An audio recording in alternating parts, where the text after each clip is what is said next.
La visualisation positive avant une prise de parole en public ou le théâtre imaginaire. Le but, c'est de savoir quoi dire. Quel effet souhaitez-vous produire avec vos paroles et comment est-ce que vous allez le dire? Bonjour, je suis Magali Barclay d'MBBcom et je suis formatrice en communication d'entreprise et en communication orale. Comme je vous le disais précédemment, la visualisation positive permet de savoir quoi dire, d'ancrer en nous notre discours, le discours que l'on veut transmettre aux autres. Vous avez une présentation par exemple dans 2 semaines pour votre travail qui est très importante et vous voulez bien sûr la retenir. Vous allez faire un PowerPoint dans lequel vous allez mettre les éléments que vous allez vouloir présenter aux personnes ou bien vous allez avoir des notes sur un papier. Mais le but étant d'être le plus naturel possible et de connaître les éléments, les arguments que vous voulez présenter à votre public. Donc vous allez pouvoir utiliser le théâtre imaginaire ou la visualisation positive. En quoi est-ce que cela consiste?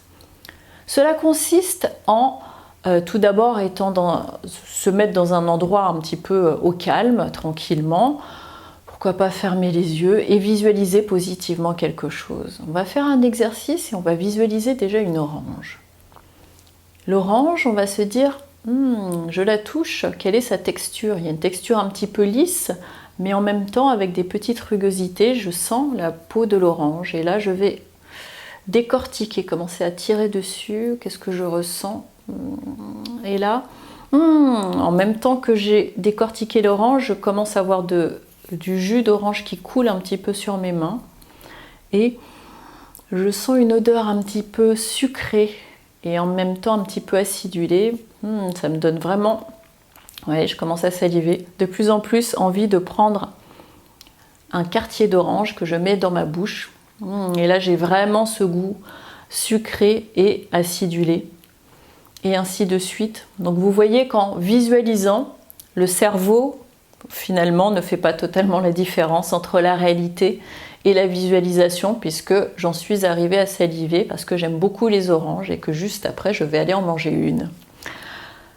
Donc pour revenir à nos moutons et à cette présentation que nous allons faire, eh bien on va fermer les yeux et finalement répéter un petit peu tous les arguments, tout le déroulé de notre présentation. Et en faisant cela, l'avantage c'est qu'on va apprendre, on va retenir les différents points dont nous voulons parler. C'est ce qu'utilisent les acteurs notamment. C'est un bon moyen de répéter, de préparer et de connaître par cœur son texte au final, mais sans le dire par cœur. D'où le fait de à chaque fois s'ancrer avec toutes nos émotions. À ce moment-là, je vais regarder le regard des autres, je vais sentir, je vais toucher, enfin tout ce qui est canal sensoriel va être mis à contribution. Le deuxième point, je vous disais, c'est de tout de suite se dire quel effet est-ce que je souhaite produire avec mes paroles.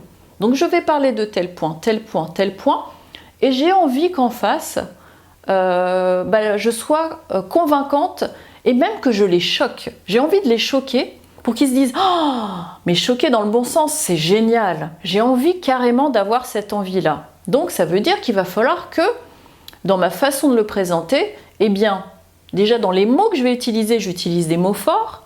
Dans ma gestuelle, quand je vais utiliser ce mot-là, il va falloir que mon corps le vive aussi, ma voix aussi, et la façon dont je vais articuler.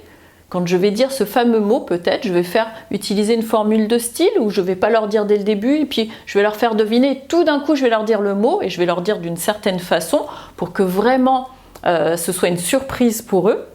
Donc, vous voyez, quel effet est-ce que je souhaite produire avec mes paroles? Donc, tout ça, je vais me le mettre aussi dans l'esprit en théâtre imaginaire. Et là, je vais me dire, je vais faire une blague à ce moment-là, patati patata. Et je déroule tout ce que j'ai à dire. Le troisième point qui va être important dans cette visualisation, c'est comment, du coup, le dire. Donc j'ai vu quel effet je voulais produire chez eux, ce qui m'a aidé à trouver aussi mes arguments et mon objectif, où est-ce que je voulais en arriver. Comme je vous ai dit, là, mon objectif, c'était de convaincre. Et maintenant, comment est-ce que je vais le dire? Donc est-ce que je vais commencer par le dire avec des marqueurs de compétences, c'est-à-dire des chiffres, des données chiffrées? Est-ce que je vais parler d'une citation, etc., etc. et vous comprendrez que quoi dire, quel effet produire et comment le dire, tout ça est lié et se prépare avant si on veut vraiment atteindre notre objectif. Donc je vous encourage à, le plus que possible, quand vous le pouvez, utiliser la visualisation positive ou le théâtre imaginaire avant vos prises de parole en public. Merci.